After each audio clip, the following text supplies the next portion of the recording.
जय हिंद साथियों। निज भाषा उन्नति है, सब उन्नति को मूल। बिन निज भाषा ज्ञान के मिटत नहीं को सूल। भारतेंदु हरिश्चंद्र जी ने कहा है कि निज भाषा अर्थात मातृभाषा ही सभी तरह की उन्नतियों का मूल है। दोस्तों, आप सभी सोच रहे होंगे कि मैं आज वीडियो की शुरुआत में भारतेंदु हरिश्चंद्र जी के इस वक्तव्य का जिक्र क्यों कर रहा हूं। दोस्तों, बात ऐसी है कि हमारे देश में भाषा को लेकर एक जंग छिड़ गई है। दोस्तों, भाषा का यह विवाद कोई नया नहीं है, लेकिन वर्तमान परिदृश्य में यह विवाद क्यों उत्पन्न हुआ, उन कारणों पे आज चर्चा करेंगे। दोस्तों, हमारे देश के तमिलनाडु प्रदेश में, जहाँ पे डीएमके सत्तारूढ़ पार्टी में है, स्टालिन के नेतृत्व में, वहाँ पे सत्र 2025-26 का बजट पेश किया गया। दोस्तों, उस बजट में रुपी का जो सिंबल था, जो पूरे देश में प्रयोग किया जाता है, उसे हटाकर वहाँ के क्षेत्रीय भाषा तमिल भाषा में वह सिंबल प्रस्तुत किया गया। साथियों, अगर हम देखें तो विश्व में सभी देशों के करेंसी का एक सिंबल होता है। उनमें अमेरिका के डॉलर का सिंबल सबसे प्रसिद्ध है। तो ऐसे ही हमारे देश का भी रुपी का सिंबल 15 जुलाई 2010 को हमारे देश के संसद में प्रस्तुत किया गया। उस समय के तत्कालीन वित्त मंत्री प्रणब मुखर्जी जी ने प्रस्तुत किया था। और दोस्तों, हैरानी की बात यह है कि ये जो रुपी का सिंबल है, वो डीएमके पार्टी के पूर्व विधायक के बेटे उदय जी हैं, उन्होंने ही ये सिंबल प्रस्तुत किया था और पूरे देश ने इसे स्वीकृति दी थी। अब ऐसे में जब 15 साल हो गए हैं इस बात को और पूरे देश ने विश्व में भी ये रुपी का सिंबल प्रसिद्ध हो चुका है, तो ऐसे में एक स्टेट से अचानक से एक पार्टी उस प्रतीक को हटा के अपने क्षेत्रीय भाषा में उस प्रतीक को प्रस्तुत करती है। तो ऐसे में दोस्तों, ये प्रश्न उठना लाजमी है कि क्या ये एक भाषा की लड़ाई, संस्कृति की लड़ाई है या राजनीतिक अवसरवादिता है। तो इन्हीं सब बिंदुओं पे आज चर्चा होगी। सबसे पहले भाषा के विवाद के ऐतिहासिक कारणों और ऐतिहासिक तथ्यों पे नजर डालते हैं। साथियों, अगर बात करें ऐतिहासिक कारणों पे, तो आज़ादी के पूर्व और आज़ादी के बाद भी हमारे देश के नेता हमेशा से यूरोप के मॉडल एक राष्ट्र एक भाषा के पक्षधर रहे हैं। उनमें सबसे अग्रणी महात्मा गांधी जी थे, जो ये चाहते थे कि भारत देश का एक राष्ट्रभाषा हो, और उस राष्ट्रभाषा में वो हिंदी के पक्षधर थे, क्योंकि वो खुद हिंदी क्षेत्र से आते थे, गुजरात से आते थे, जहाँ गुजराती बोली जाती थी। लेकिन इसके बावजूद उन्होंने महसूस किया कि हिंदी ऐसी भाषा है जो भारत देश में सबसे अधिक संख्या में बोलने वाले लोग हैं, तो ऐसे में हिंदी को राष्ट्रभाषा बनाया जाए। लेकिन हमारे देश में कहावत है कि कोस कोस पर पानी बदले और चार कोस पर बानी।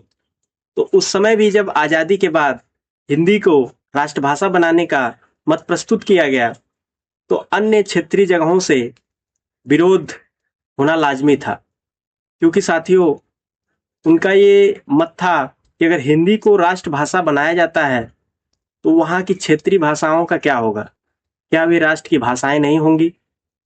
तो ऐसे में दोस्तों, बहुत सारे विचार विमर्श करके हमारे उस समय के नेताओं ने संविधान के 8वीं अनुसूची में कुल 14 भाषाओं को उल्लेखित किया और हमारा देश कुल 14 भाषाओं का राष्ट्र बना, जिसे बाद में जोड़कर 22 भाषाएं कर दी गईं। और आज के डेट में हमारे देश में 22 राजभाषाएं संविधान में उल्लेखित हैं।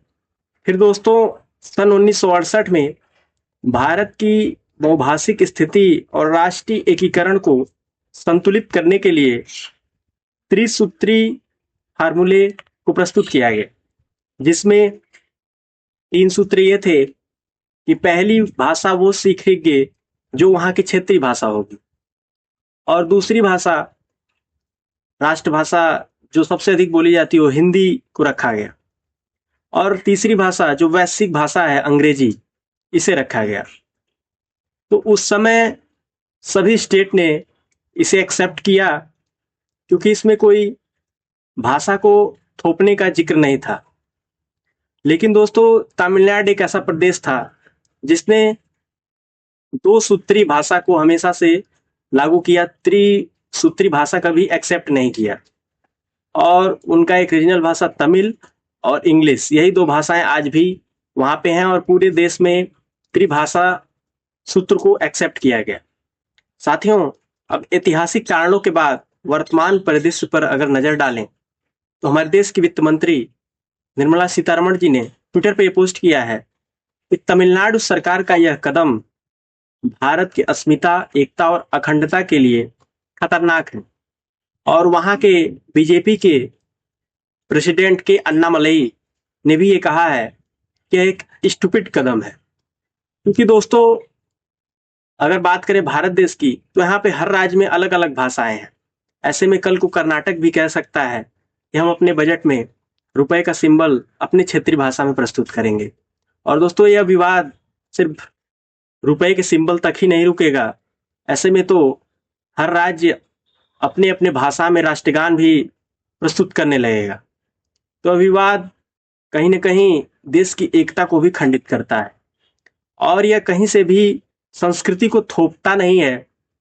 और जैसा कि मैंने शुरुआत में कहा था कि यह एक सांस्कृतिक या भाषा का विवाद है या राजनीतिक अवसरवादिता, तो इसमें स्पष्ट रूप से झलकता है कि तमिलनाडु सरकार, जो कि स्टालिन सरकार है, 2026 में जो विधानसभा का चुनाव आने वाला है, उसमें कहीं ना कहीं उसे एक खतरा महसूस हो रहा है कि हमारी पार्टी का कुछ नुकसान हो सकता है।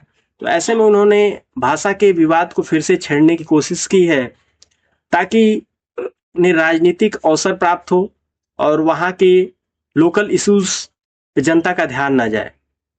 ऐसे में दोस्तों, हमें आवाज उठाना चाहिए कि जहाँ पे राष्ट्र के इंटरेस्ट की बात हो, राष्ट्र की एकता की बात हो, वहाँ पे हमें अन्य अन्य भाषाओं में, अन्य अन्य चीजों में बंटकर अलग नहीं होना है, बल्कि राष्ट्र के लिए एक होना है।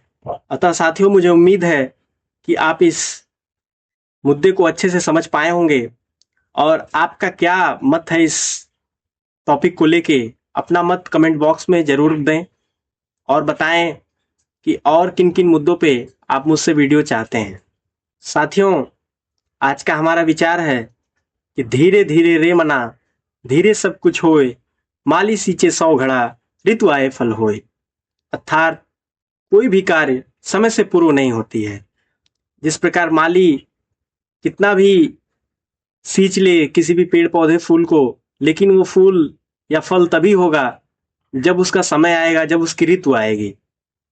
इन्हीं सब बातों के साथ आप सभी का बहुत बहुत धन्यवाद। जय हिंद साथियों।